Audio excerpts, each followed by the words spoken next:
I ngā mana i ngā reo i ngā karanga maho te motu, tēnā koutou, tēnā tata katoa. Tēnā tata kua tae mai ki tēnei o tō tatane hōtaka, hei whakanui ngā kaupapa o te wā, hei whakanui hoki i tēnei ao hurihuri. Nō reira, me huri ngā whakaro tuatahi ki a rātou mai, hinga mai, i hinga atu i ngā tau, i ngā marama, o tira i ngā wiki ngā rā kua pahuri ake nei. Koutou mai i raro i te pare kawakawa o te motu, e moi, e moi, e moi. O tērā ki a tātou I runga I tēnei o tō tātanei ipurangi, nau mai, piki mai, hara mai, ki tēnei o tō tātanei wāhanga e kēnei ko Thankful Thursday. Kia ora everyone, welcome to Thankful Thursday for 2022. It's our first one up, and of course we have to have internet issues, don't we? And our first one up today, but kei te pai, at least we're here. And at least we're all well. But thank you very much for joining us back here for another series of Thankful Thursday. Last year, we ended it off with such an amazing high with so many awesome kaupapa that we were giving away last year. And that was thanks to some of our generous organizations and businesses that supported a kaupapa called Share the Chair. Again, that kaupapa is going to be out and about for 2022. So keep an eye out for our wonderful volunteers and staff that are going out to do that kaupapa. But tonight, whānau, we have got another special guest that is joining me. She definitely doesn't need any introduction because her face has been on many, many, many television screens in the last couple of months even quite recently as today. But a huge welcome to this next person who has been an influential person in not only in Te Ao Māori, but in other kaupapa as well. And so tonight, it's such an awesome honour to have her on our show today. And so whānau, please give it up for the one and the only Tu Chapman. Tēnā koe e te tuahine. Kia ora, tēnā koe. Ngā mihi o te wā kia koe o te rā, kua whai wā koe ki te hara mai ki te tautoko I tō mātano kaupapa korero. Thank you very much for joining us tonight. Like I said, you don't really need an introduction, but to let our whānau know who you are, where you come from, tēnā koe, ko ai koe e no whea koe. O te tuatahi mihi ana ki a koe e te tungane, nau nei te karanga ki a hara mai a hau ki te pōnei, a ki te kōrero ki wainganu te maria, o te ahua nei, te maria kei te mātakitaki mai a koutou. Nā reira, e mātakitaki ana ki a mātou, a ki a māua, nā reira, e mihi ana ki a koe.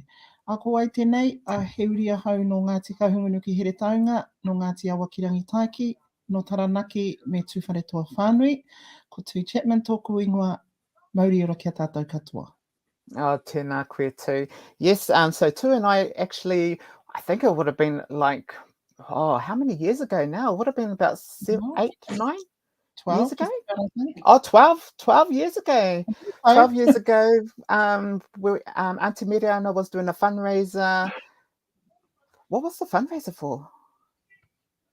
I can't even remember what I did yesterday, let alone 12 years ago. Yeah. Anyway, that was the first time I met Tu, was when she was actually stage manager for an event that Auntie Miriana Wilson was doing here in Rotorua. And I think it was a fundraiser for a kaupapa that was happening during that time. And yes, I think it was around 12 to maybe 13 years ago that happened. And then ever since then, we've been in contact over the years, and our relationship has grown because of her wonderful interactions with so many people that we both know over the years. And so, yeah, we've kept in touch and we've kept on being in a part of that. But anyway, te whanaunga, 2 years, this COVID thingy hit us, and, you know, there's been a whole heap of things that have been happening over the years. But how are you, te whanaunga? How are you even during this time of a pandemic, and we're moving into something that is totally different, that no one ever knew that was going to happen? Well, I don't know whether I've been fortunate, but I've had COVID, and I am happy that I've had it, because now I don't have to get so anxious wondering about what it's going to be like. It's been a tough couple of years for lots of our whānau, for lots of our isolated communities, and for lots of people that I interact with in my everyday mahi, in the mahi I do that isn't my 9 to 5, and just keeping a tab on what our whānau hapa and iwi are doing in response to what looking after their whānau might look like. So that building that resilience and building their capacity and capability to be able to look after themselves. COVID is, Yeah, I never in my lifetime thought I'd be doing a whole range of things, let alone experiencing a pandemic. But you know, te momo ko ngā mea nui ki au, what the best thing about this has been is it's only highlighted just how resilient and strong Māori are. And I think that's important to note. You know, we don't give ourselves enough credit in the worst of times, let alone the best of times. And yeah, it's been tough. It's been tough dealing with societal perceptions of what it would be like to have COVID, how people should look after themselves. And ultimately, you know, we kind of try not to stay too caught up in those moments, but you can't help it.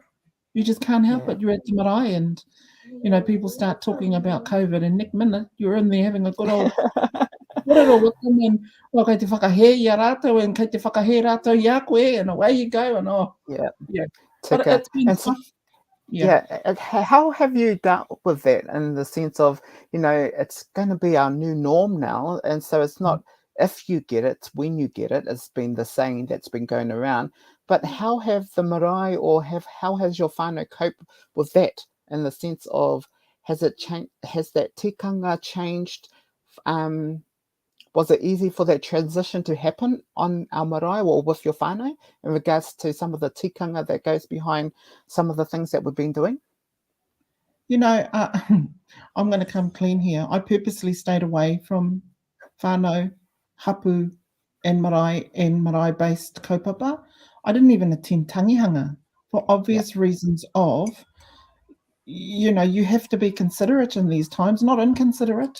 And unfortunately, you know, that has to actually mean looking after yourself. What I do understand from the iwi responses and what our whānau hapu and iwi have been doing as a whole is I know that they have been adapting the way they operate, and I know that they have struggled to deal with kawa and tikanga and how they adapt that. But you know what I've seen is that marae have done it. The marae have been able to push through and now are actually in a better space than what they were before the pandemic. Better space in terms of ensuring that their marae stays functional even after something so significant as this. And the functional aspect of this is people. You know, the marae aren't operational if the people aren't well. And so some marae, I don't know about all, but I know that the marae that I associate to all took on measures to protect their whānau hapu and iwi so that, you know, our marae can once again be those places that we can gather at. So I think you've done a good job. Yeah, I think you're right. And that's one of the biggest things that I've seen too, is that, you know, our kuia and korero are well, you know, and normally the flu or something would have been taking most of them down, but this time around they've actually people around them have been keeping them safe during this time. And so now I can see why, you know, they're still going during this time. I must say that I limited myself to certain kaupapa. So I wouldn't be in a place for more than an hour to a half an hour if there was a group of people around me. But when conducting tangihana, it's either outside or there's only limited of people in that space. So, you know, you're right. It's about how you look after yourself in those times. And I'm the same as you. I pick and choose what I go to know that there's a whole heap of things that I need to do, but that's only because I have to think about myself and my vulnerability as someone that's sick at the moment to, you know, look after myself in those circumstances. And I'm thankful that people know that of me and they don't expect me to do more than what I should be doing. But yeah, I mean, don't get me wrong. Our whānau, some of our whānau have suffered. Some of our whānau have not been able to come out on top as much as we'd like to have had them to. And some whānau have had to give up mahi. And, you know, it'd be wrong if you didn't consider that some of our whānau have been left I roto I te rawakore. And, you know, kāre kore, ka tuku nei ngā arohatanga kia rātou. And I'm not just saying that for the sake of it, because it's not like us as Māori to just dismiss what's happening in our communities because we can. It's just having that ability to be able to support where we can. And some of us, can support in other ways. So I take my hat off to those whānau that are continuing to strive on. And yeah, mahi a te mahi. Ai, tika tau. Yes, you're so right in that capacity and stuff. There's this other kaupapa that I want to talk to you about. And, we have both have really good friends in many places. And one of the things that I've been loving or been a part of that I've been watching quite thing is that the stuff around the legislative stuff around the LGBT stuff and your commitment into that whole kaupapa, but not only the legislation stuff, but everything. And like yesterday, I saw, congratulations, your appointment onto the board. Can you explain a little bit more kaupapa around how you got into this mahi and why this mahi is so important to you, and especially this board that you are on at the moment as well? Me pehara e whakarapopoto I nei korero. But I te tuatahi, kare te kumare e kōrero mō tōna ake reka. Heoi. I was born with ambiguous genitalia. So I was born with ngā āhuatanga o te tāne me ngā āhuatanga o te wahine. I Iwi whānau mai, there was medical intervention to correct what obviously didn't need to be corrected. And as a result of that medical intervention, it resulted in my body not being able to function as either male or female. So in essence, and if I take it right, the whakapapa right back to where it started for me, that's where it started. It could have possibly gone back even further than that. Yes. In terms of, historical pūrākau and narratives and whakarotanga from all of those celestial undertakings, I suppose. Anyway, cut a long story short, I am intersex, and intersex is the medical and academic term for somebody who was born with ambiguous characteristics. It's a very Western saying, but it's easier to explain it in English because it still doesn't quite fit into how I identify. And so for me, from a te ao Māori perspective, from an Indigenous perspective, I've decided to take the term ira tangata.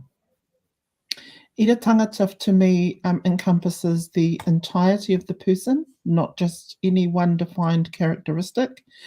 And just to throw a little bit of a spanner in the works, I can't have kids, even if I was male or female, because I don't have functioning body parts that allow me to do that. I don't have the ability. So when I think about it, was that ripped away from me when I was a child? E aua, kare au I te mōhio. All I know is what I've got to live with now, and I'm happy with that. And so for me, the mahi that I've been doing to inform what it means to be ira tangata, we fall under the overall umbrella of the rainbow community. We don't have a specific place in the rainbow community, if I can be quite honest. I'm just talking from a Māori perspective and an ira tangata perspective, because we're not what you would normally class as takatapui. And we know that takatapui was a kupu that was graciously developed and gifted, and I'm probably going to get in trouble if I say this wrong, but I think it was Ngā Huia Te Awe Kōtuku. And based on the story of Tūtānekai and Tiki. I could be wrong, but I don't think I am. Takatapui relates to a relationship between the same sex. So when you think about drawing that down even further and how I relate to the takatapui community, it's everything else that falls under it. Queer, transgender, whakawahine, whakatāne, non-binary, ngā momo katoa you can think of that wouldn't normally fit into your Western categories of male or female. So that's just a little bit of whakapapa on why the work is so important to me and why I can passionately and confidently speak about the kaupapa. I am the only Māori who has openly, that I know of, that has openly championed and advocated for intersex rights. It's been a long journey from lots of impacts, misgendered, mistreated, discriminated against, the violence that I suffered, the abuse, which is a whole new kaupapa anō. But in the later years, I have learned to understand and appreciate that yes, I do have the right to belong, and I do have the right to live a life free of judgment, free of discrimination, and to be able to coexist, and to have my own mana motuhake and tino rangatiratanga. And that's what I have been doing in championing for well on 10 years now, probably a lot longer, but the last 10 years I have been solidifying and grounding my purpose and my resolve in this mahi. I have just been appointed to the board of Intersex Aotearoa, New Zealand. We are the only advocacy rights group in the Southern Hemisphere, and I'm the first Māori to ever be appointed to this board. It is not a brand new kaupapa. The board may be brand new and the organisation may be brand new, but all of the information and guidance that has supported the growth of this organisation has been from ira tangata. And I take my hat off to the likes of Mani Mitchell, who was the only open intersex person in New Zealand for a long time. And so, you know, kare kore ko ngā mihi ki aia I tēnei wā. And yeah, and so I'm very proud and very happy to be, and excited actually, to be a part of this board, because it will give us an opportunity to be able to educate and grow the knowledge so that we can have a society that we can all live in. And I'm talking too much, I better have a cup of tea. Ngā mihi nui kia koe. Now, and you're so right. One of my questions that comes out of there, why is there not enough Māori that are actually wanting to, or and another coming into the space, what we call it, the ira tangata space, or coming forward, as you just mentioned that tō Tēnei Hoa, being the first Māori to openly do the mahi that you're coming into doing. But why is it so hard for our Māori people to step up into that space? Because of medical intervention. Yep. Because, you know, when you go to the doctor and you come home and your nanny, your koro, your uncle, your auntie, your mama, your dad goes, oh, well, what did the doctor say? Yeah. Let's just let that sit there for a minute. What did the doctor say? Oh, the doctor said that I had this sore on my leg and I have to take this pani for it, this antibiotic. Oh, well, the doctor said, then that's what we must do. So when I say that, even though it sounds so innocent, it's actually what happened. You know, the doctor said that this child was born with undeveloped genitalia, so we must fix it. It must be medically corrected. Were the family given enough information to better inform that decision that was made by medical professionals? How? And this is where we are now getting into legislative change and lobbying for those legislations to be changed so that it better recognises the ability for whānau to have that mana motuhake, to be empowered to make the decisions for themselves. Ultimately, if you're a child, you know, you can't make the decision for yourself. Whoever is tasked with your care and protection are your guardians. but they also need to be provided with the right information and the right tools to be able to better deal with it. So why do we not have many Māori? There probably are hundreds of Māori out there that have the same as I do. You know, and te rapa he tono tēnei kia koutou ngai Māori, e noho ana I raro I tēnei āhuatanga, to step up. So call to action, perhaps. Put that down on the little call to action. Yeah. Well, you're definitely right there, and I think it's, and you hit it on the button when you said it's because it's the way that Māori have been informed in regards to this whole thing, and the stance in those days. It's not even recent. It's not even that far long ago. It's even to now. People are still being told that it's this and that you have to do this to deal with it. Yeah. You know, and so you're absolutely. right. It's a sense of what people of authority say to you is what you're going to believe, and it's karoha kia tātou. You know, and I feel really sorry for the people that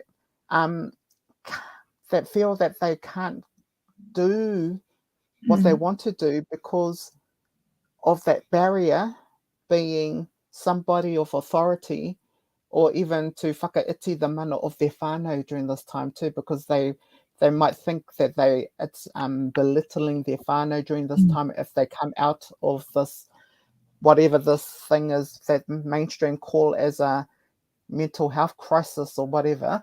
But you know, there's a whole heap of things that are happening to our Māori whānau. Do you think that other than call to change, is your appointment to this board to Ira Tangata, is that one of the things that you are wanting to do, is call to change for our Māori people? Yeah. I think it's yeah. In order to do a call to change of this significance, there has to be a gradual lead up and a consistent lead up of information for consistency. And so that by the time you get to a call to change, and it's not just haphazard, you know, people are well informed to be able to make a decision that actually this is a worthy kaupapa to support. These are people that belong. They are people that matter, and they breathe, eat, go to the toilet just like anybody else. But what they don't have are the same rights to their mana motu hake, the same rights to access care, to access services, the stigmas associated to people like myself. I mean, we were called hermaphrodites. That was actually the original name, hermaphrodites. Yeah. I mean, just so, yeah. So how diminishing does that sound? Intersex is not so bad. It's not so bad. So we were called hermaphrodites. We were even misgendered as transvestites, you know, and that's exactly where we're totally different kaupapa, totally different identity issues here. And so because there was limited understanding, and I mean, we only make up 1.7% of the overall statistics of intersex people, but that's a lot of people when you think about 1.7 of the population. This is worldwide, not just in New Zealand. Oh wow. And so a call to action would mean that there'll have to be a whole lot more work to go in to better inform society, because ultimately the end result for me is to be able to change the hearts and minds of society, but it has to start with our own first. Thank you for that. You're so right. You know, this whole thing around ira tangata, you know, and there's probably one or two people that are watching right now that have found a little bit of hope in the korero that you gave tonight in regards to that. So thank you for sharing not only your journey, but also sharing that little bit of hope for others that are out there watching, and a place for them to know that they can come to in regards to a person that they can identify to help them through their journey from now onwards. So he mihi nui kia koe te wahine mo tēnā. There's another kaupapa that you've been heavily involved with, and we're seeing a documentary done on TVNZ on demand, and also we're seeing you do a few interviews, and that's around the Royal Commission to the Inquiry into State Care Abuse. And me mihi kawatu au kia lana ruakere me tōna huanga ko koutou ke tēnā, but a huge mihi to you and a whole heap of others that have been championing this kaupapa. First of all, if anyone hasn't watched the TVNZ on demand korero or the documentary on this whole thing, it's still on there on TVNZ on demand, so just have a look for the Royal Commission of Inquiry of State Care and Abuse, and there's a few people that are talking about this kaupapa. But kia koe tū, it's such a passionate korero, because when I watched the interview that you gave, it was so heartwarming, but it's because, you know, people that have been in that system have been subjected to what's been happening, and unfortunately, you know, it's really hard, and there's people out there that couldn't even share their story, but there's people like you and the other young man that's on there that, you know, came and shared the stories. And I'm only sharing this because, you know, there's so many really good people that were looking after our kids during that space, and that we're really looking after the care of our children, and then it takes a few that didn't, you know, and so that was really hard to actually watch the whole documentary. But yeah, I'll just hand it over to you in regards to it. So how far in are we with this commission in the inquiry at the moment? Is it finished or? Kyle, it's in its final year. Okay. And just a couple of things about the inquiry. This inquiry was established as a call to action. From a call to action, it is a Royal Commission of Inquiry into Abuse and Care, and it is investigating the abuses that happened for tamariki and young adults in the care of the state and faith-based institutions. So two very significant powers within New Zealand, one being the superpower, well, actually both of them probably being superpowers in their own right. Those kids that were abused in state care by those tasked with their care and protection, those abused in faith-based institutions such as churches, boarding schools, and in religious community groups, so to speak. And it's a significant amount of people. The numbers are huge. The numbers are huge that are associated to this inquiry. It is the largest, the most in-depth and most impacting inquiry New Zealand will ever see. In my lifetime, I doubt there'll ever be an inquiry this big and this controversial in our lifetime.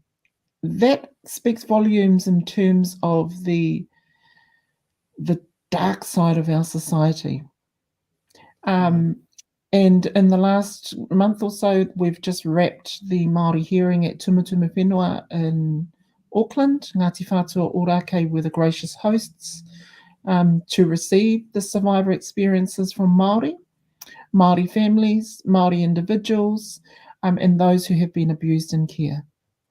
I'm not going to get into the details of what that is, other than it's significant enough. The main word in this is abused in care. And, you know, for me, why is it so personal to me? Because I became a state ward at the age of 2. I was obviously uplifted and placed into the care of the state because my whānau were mistreating me. I was being abused sexually, physically, psychologically, you name it. And just a little disclaimer, if any of this information is triggering anybody, or you're feeling impacted by this, please feel free to reach out, and I'll send some links to Iwi to post up for this podcast as well. Yep. But please feel free. There's some information already on the link Oh, down cool. the bottom to this link. Yeah, I'm So not very picky. and there's also the helpline number that's on there too, whānau. So yeah, feel free to definitely go to all those links that are attached to the podcast tonight. So, sorry, Aroha, Mike, carry on. Okay, bye. You've got it sorted. So yes, ultimately I needed to be uplifted for a reason, and I went into care, but I went back into the care of my own family, and the abuse continued. By the time I was 6, I think I was damaged goods. And so back into care I went, and that's when I first started experiencing the matua whāngai system, residential care, social welfare homes, and being shifted from pillar to post. So you can imagine as a 6-year-old the impacts that would have had, the growth that I was having, the survival I needed to quickly bring myself up to speed on. And skipping a couple of years, by the time I was 10, I had already suffered the impacts. I'd already suffered major impacts, being disassociated from society, being a problem child because the abuse that I was enduring was affecting my ability to be a happy child. And so I play up, I was a little shit. I'm not going to admit it. I'm going to admit it. I was a little shit. Oh shit, am I allowed to say that? Yeah, you can. So I wasn't the happiest of children. I wasn't also the most I wasn't the happiest of children. And people took advantage of that. So all through all of this as well, having to go through that, my body is making changes that I had no idea were happening. So, things were growing where they shouldn't have been, and things weren't growing where they should have been. So on top of all of that, I was now experiencing the physical side of what it meant to be dealing with being a child in state care and being abused, and then your body is telling you otherwise. And, kei te aha. What's happening? And so the mental, psychological aspects of that started to come into play. It's taken me years to be able to contextualize everything. And I've told many psychologists where to go. I've told them to F off. They have no idea what they're talking about. Don't try and structure me into a blimmin', into this little box because you think this is where I should be, Yeah. And so it never quite sat right with me, the help that I was being given. So lots of adults that I thought would look after me didn't. Lots of my own family that I thought would look after me didn't. And so I was a damaged child. And by the time I got to 11 or 12, I'd already come to the notice of the police because, you were surviving. I was surviving. I was surviving to stay alive. And as a child, it shouldn't be our responsibility to look after ourselves. I mean, it's common sense, Yeah. Anyway, without getting too heavy into it. Yeah. No, that's. But there's some stuff that you just finished talking about. Exactly, some of the stuff that's still carrying on today, and karoha. There's not much more that people can say. Is like when you're that young. Did you feel like that young? You didn't think that it was even worth your time and energy just to carry on the next day or something? Yeah. You mean, did I ever contemplate suicide? Yeah. I mean, I openly and honestly say I shouldn't be sitting here today. Yeah. I shouldn't be sitting here today because of the numerous times I've wanted to end my life because I hated this world. I hated every aspect of it. I hated the people in it. I hated myself. Yeah. And so, when you've been down there and you've got nowhere else to go, what next? I make a joke of it now. I actually do. I say not even the devil wanted me. Not even talking with me. So, well, stuff it. I may as well stay here and traumatize everyone with my presence. No, that's one way of God saying, no, girl, you've got to stay down there. You've got too much work to carry on to do for our people. And meanwhile, I'm sitting here going, why? Yeah. You know what? And that's exactly what a whole heap of other people be saying too. Why me? Why me? But you're right, is that, somebody out there comes across this maybe a year later, or, maybe a couple of days later, they hear this podcast out on the airways and they say, oh my gosh, they're talking about me. Oh my gosh. But then that's that stuff where, if you can help at least one person, then you've done a job well done. Or if you're supported, even if someone has heard your message just once, that means that you've shared a message that good. And it only comes down to it comes down to the relationship that you can build with people. And you're definitely one of those people that that can build a relationship with the devil. Oh, like with anybody. But but that was the thing, that was the thing with you, is that when I first met you, that was the first thing that was your ahua, your ngākau mahaki, your will to just get things done, but your compassion for a kaupapa, your passion to drive something. And, and that's some of the things that our people, especially our young people, are missing these days, is that they don't have anyone to look up to. Well, they think they don't have anyone to look up to.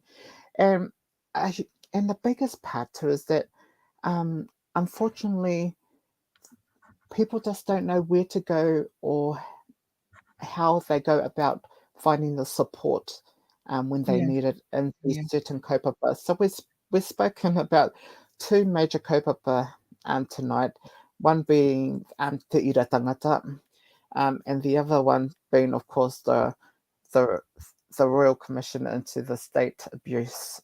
And they're both heavy kaupapa, but in saying that, it's a kaupapa that needed to be heard, I thought. And the best person to share that would have been you, because of your involvement, not only now, but your involvement life-wise. How we talk about life skills. You've lived it. You've been there. I just want to wrap up the Royal Commission stuff, because I've explained how I got involved in the Commission, because it was a fight that I'd been going on for so long about. It was something that was dear to my heart, because when they had a redress system come in to help survivors who have been abused, and recognition of their abuse through a process that hasn't worked. And so the establishment of the Royal Commission over the years has meant that certain people have lobbied for this. I was a silent lobbyist, so I was supporting from the ranks, so to speak. I wasn't in front of the camera, in front of everything, so it's because I hadn't quite figured out how this was going to affect me. Ultimately, once it did, and the Royal Commission was established, and I take my hat off to all of those that did do those marches to Wellington, that did stand up for this commission to be established. When it was established, I was in Heretaunga at the time, so I was back home. I was back home in Heretaunga, and I was working for our settlement trust. And when I saw the opportunity to go to Wellington and work for the Royal Commission, I dropped everything. I applied for the job. I went off and I got it. That was no easy feat, because it was my first time going into public service. It meant that everything that I had come into, everything that I had learned, was going to go right out the door, because your life once again, and this is how I felt, my life once again was being cared for by the government. So I was stepping back into the exact role that I was challenging in the past. And so over the last 2019 to September last year, I was employed by the Royal Commission as the senior and ultimately the only advisor to the Chief Commissioner, Judge Coral Shaw. And she is responsible for leading this commission to the end. She took over from Sir Anand Satyanand, who was our previous Governor General. And, you know, the commission has experienced some real problematic times. But what I've noticed is the resilience and the passion of survivors who continue to inform this inquiry. I gave that up last year in September.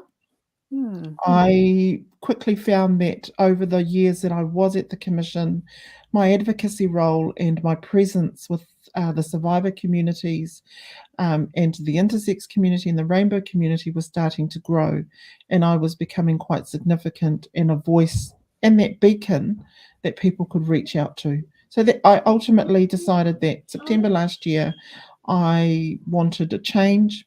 I decided to apply for another public service job and I got it. And so, you know, I am paving the way for my education to fill my kete with how the fabric of our society operates.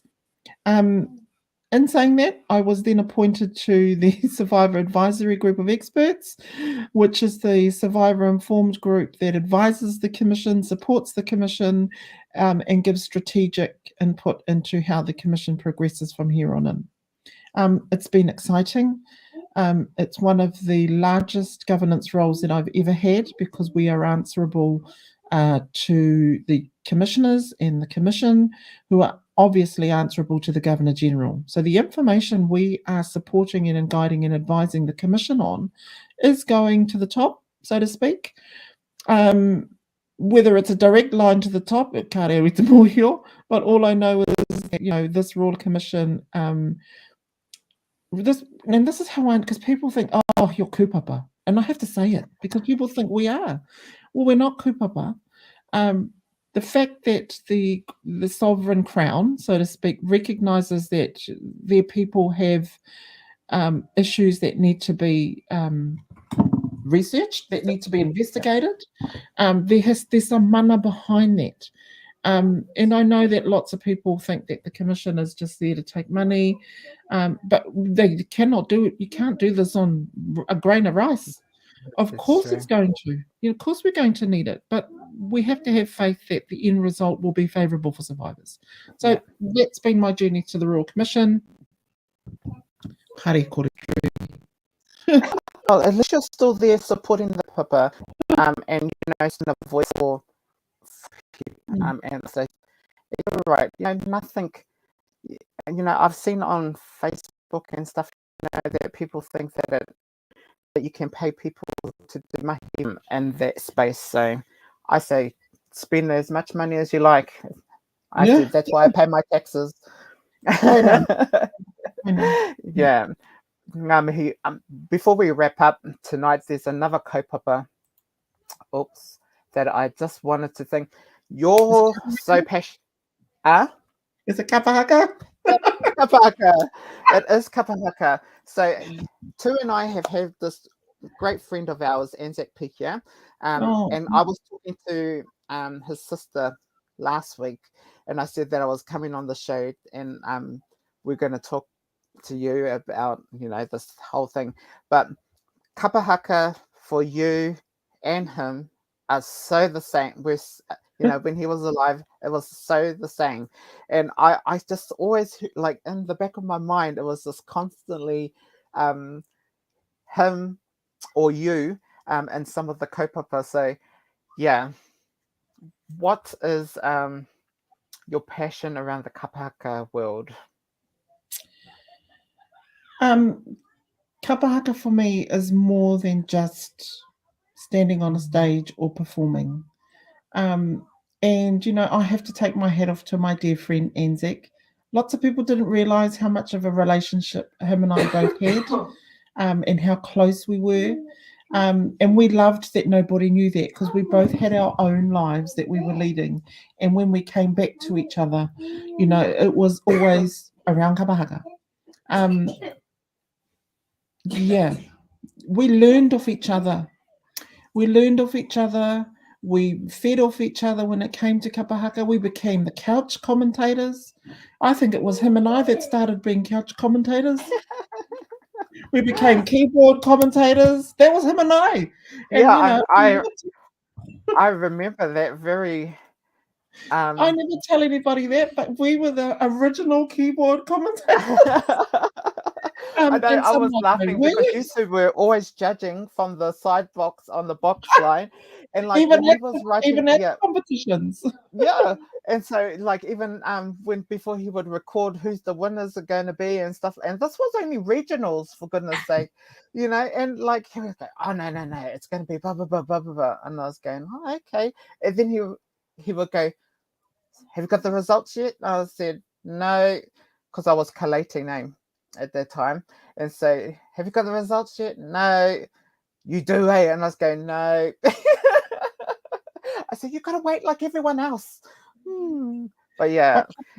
Kapa haka to me is, I mean, I've passed my use by date of performing competitive kapa haka. I keep saying that, but then in my mind, in my heart, I'm secretly hoping that one day I'll get up there and do it again. But I love kapa haka. I just love everything about it. I love that we've got some really hot men. Just saying. And we've got some really beautiful women. And, that's the thing. And when I was with Te Rautahi, Te Ropu Kapa Haka o Te Rautahi, and those who know, especially from Te Arawa, will know that our sister group is Ngāpu Manawa e Waru o Te Arawa. We were established about the same time. No, I think Ngāpu Manawa was first, then we came along. And our base marae was Kahumata Momoi, and we were under the tutelage of Irirangi Te Aotearoa. And so kapa haka for me meant that the bigger women were the ones that were put in the front. We were the ones that could maintain that stance. And we were one of the first groups to wield weaponry as well. In particular, the women wielding the tefa tefa.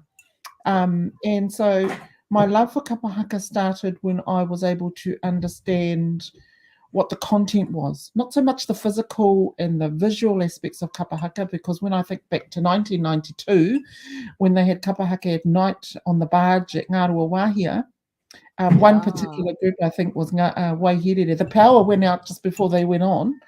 But when I think about the aesthetics of kapa haka, the beauty of it, showcasing it, I fell in love with that first before I fell in love with the content. Then when I figured out, when my own real journey of understanding was starting to flourish, I was able to figure out what they were saying, what they were talking about, even though I already knew in my heart what they meant.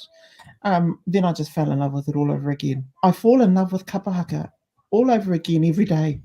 And I will listen to the same kapa haka. I will listen to Ngāti Rangi Wewehi because, I consider myself a soprano in the front row. Not saying anything, Leanne Morehu. So I don't know how to explain what kapa haka means. I think my everyday actions, my singing, not that I'm a great singer, I'm just a filler in Aotearoa. Everything that kapa haka stands for, the whanaungatanga, the things I never had as a child, the belonging, that iwi, whānau and hapu, all of that for me is what makes kapa haka for me. The late nights, the pahu, the kitchen talks, and I won't say the mattress talks. The going to the shop after noho, and running away from noho and coming to noho hungover. All of those āhuatanga, the whakawhanaungatanga and the belonging. And Anzac and I used to do that. We used to do that by ourselves. And we used to sit there and go weekends on end just watching kapa haka. We'd repeat everything. I don't know where he got his kapa haka archives from, though I'm not saying. But we'd watch the old kapa haka from the 70s and 80s, and most people don't realise that kapa haka started well before 1998, well before Lion King. Oh, that was in 96, here in Rotorua. I remember. Yeah, I remember that. Yeah. I think my Auntie Huhana Rocks was a collator then. Oh, wow. Yeah. That would have been right. Yeah. Yes, no, she was. Yeah, she was one of the greatest. Yeah. Oh, yeah. Those So were our warm-up songs. When at high school, when kapaka was 96 Lion King ones, and Waihirere's ooh, ooh, that one, that oh, flicking out 98. the, Yeah. yeah, all of those ones, they were like, They did the British Airways tune. yeah, that's the one. But yeah, it was the, Flower but song that, is what it's called, Etiwi, the flower song. oh, that's it. Yes, that's it. But yeah, it's definitely, kapa haka is one of those things that definitely is around whanaungatanga. And, Mm. I had some great stories in regards to the stuff. I wasn't, I didn't really do much on stage. I was basically behind stage, and like everyone else, I had my favorites, Mm. and there's certain parts in a choreography and stuff like that that have really picked up from 1970s right through to the Yeah. 2000s before COVID hit. We went from making just two lines to doing a kurutao, and then from a Yeah. kurutao flying up in the air and becoming Yeah. whatever. So there's a whole heap of things that have definitely progressed. And Yeah. I look at those from, watching VCRs. If Yeah. people don't know what VCRs are, from watching the VCRs to watching CDs to watching online content and stuff. It's amazing on how Yeah. far kapahaka has come Yeah. since then. And the stories, like you just said, the stories that tell a million things, and that's history in its own right. And Yeah. Yeah. the fact that our dear friend Anzac, um, and this sort of stuff that you miss that sort of time where you can have a bit of a pahu with somebody that enjoyed the Yeah. same thing as you, and get away with it, because you could just say anything, you could get away with it. So it was an awesome kaupapa to be a part of. So Mm. yeah, a huge mihi to our friend Anzac Pikia. Actually, I went to go see him and the whānau over in Kihikihi, Mm. the other week actually, just to Yeah. go spend some time with him and the whānau over there. But yeah, e au tō moe e tō mātanau hoa. Mm. O te rā, kua motu pai tō mātanau korero i te pōnei, i te tuahine. Thank you very much for joining me tonight. Appreciated our korero, the raw korero, but your truth.